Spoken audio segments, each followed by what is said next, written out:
Hey everyone, welcome to the Willerers channel. Today I'll show you how to create a Discord account. To get started, open your web browser and search for Discord. Click on the Discord website, then click Login and Register. Enter your email address, choose a nickname and username, create a strong password, and input your date of birth.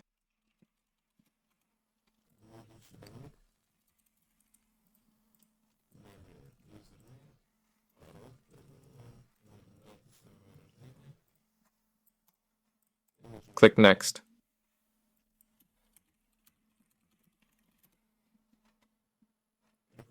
Complete the CAPTCHA verification, then check your email inbox for a verification link from Discord.